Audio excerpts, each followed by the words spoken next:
this is Jen from Winrose Fiber Studio. Today we're going to be looking at our next crochet project. So I am kind of slowing my roll a little bit this year and taking a little more time sharing my crochet tutorials with you, and part of that is by introducing the projects before we dive in. So our next crochet tutorial is going to be the Classic Pocketbook. I also thought it would be fun as I introduce projects to maybe talk about where the ideas or the inspiration comes from, and we'll use this as a time to talk materials and different options in terms of materials and how you might customize the project when it comes time to start crocheting. So this I'm calling the Classic Pocketbook, and I'm calling it that because it has a very classic pocketbook shape. I had a mom I still have a mom, but when I was young, my mom always carried those pocketbooks with shorter handles, and she would carry them in the crook of her arm, and that was just her classic style. This is a little bit of an homage to that.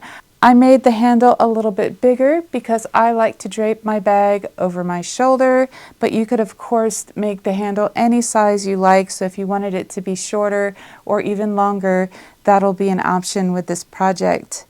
What I love about this pocketbook is this shape, these angles. There's something, it reminds me of like a classic telephone with the receiver that you put on top, so I kind of love the trapezoidal top to the bag.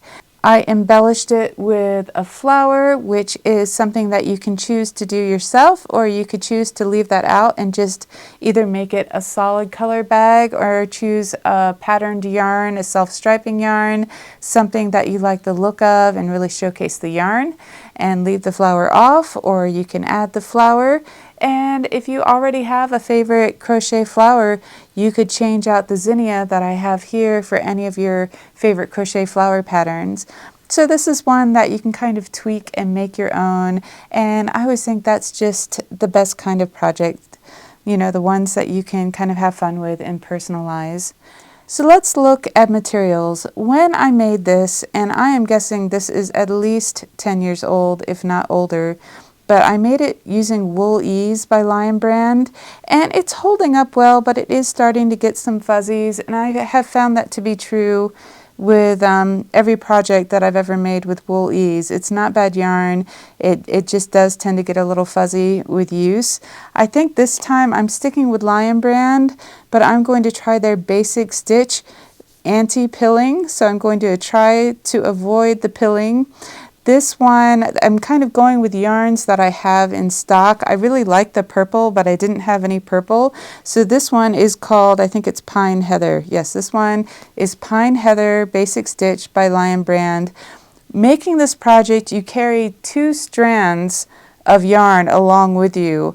I have started, so I don't actually have a pattern for this purse. I made this purse and I jotted down some notes. I should show you my notes because it's pretty bad. Here, hold on a second. This was my pattern notebook. It's so cute. And I hunted through to see if I actually wrote down instructions for this bag, and this is all I found. And at the time I made it out of recycled sari silk. So I do have some notes. They're not great, but mostly I'm just going to be looking at the bag and reproducing it by sight. So for materials, I'm going to use 2 skeins of Basic Stitch Anti-Pilling and Pine Heather. Basic Stitch is a medium weight, size 4 yarn. I also have already started trying to reproduce this and have learned that I was using a 6mm crochet hook. I use Susan Bates, and they also use letters, so if you're a Susan Bates person, it's a size J or 6mm crochet hook. Now, because we're carrying 2 strands of medium weight yarn, that would also mean that, you know, this would make up really well carrying 1 strand of a bulky or maybe even a super bulky yarn. It could affect the overall size, but you know, as long as you have the shape, if the size was a little bigger or a little smaller, it really wouldn't make a big difference. since we're talking about size, let's look at the size of this bag. So the width at the bottom is, right about 10.5 inches. Up here at the top, it necks down to 6 inches. The height of the bag is 9 inches. So this is sort of a nice size bag. You'd be able to fit everything you needed in here, your phone, your wallet, and all the important stuff will fit in a bag that size. If yours worked out to be a little bit bigger, that would be fine, I think. And also if it was a little bit smaller. So we'll talk gauge when we get into the project next week. So if you are really trying to produce one that's the same size as the one I have here, I will come up with a little gauge swatch to make sure that you can do so. So we have the green, here's, starting to work up, and then I had to choose an accent color for the flower, and maybe you can help me decide, because this is a very heathered green, and this pink is kind of a heathered pink, and I think those look nice together. So that's a choice I have. I have this darker pink, which would really pop and really stand out. I also have just a cream color. This is ecru. I could also do a gold. Green and gold always look nice together. So I'm kind of leaning towards this heathered rosy color from Wool Ease. But if you have a favorite, let me know. I am easily swayed. The basic stitch comes in 3.5 ounce skeins. And I've started this project and gotten about 1/3 of the way there, and I still have 2.6 ounces left in each of the skeins that I'm using. So I feel pretty confident in telling you that 2 skeins will work for the body of the bag. So once again, this is 3.5 ounces of basic stitch. This has a total of 185 yards in each one. So something comparable to that. Let's take a look at the hardware options for this bag. I actually love this closure that I used so many years ago, and I found that I have a second one in my stash. I will look and see if I can find something similar to this on Amazon if you really like this as well. You could also very easily use a toggle. So this is just a button, a long button that has a loop on the back side that can be sewn in. So this would be sewn in under the flap, and then we would just skip a couple of stitches here, and I can show you how to do that when the time comes. And then you can have a toggle closure. Toggle buttons, like this one has just a back loop. This one has a couple large holes in it, and that works really well too. And then you can also use just a button with a single hole in the back. To me, sometimes buttons can look a little kitschy, but it depends on the button. There are some really cool buttons out there.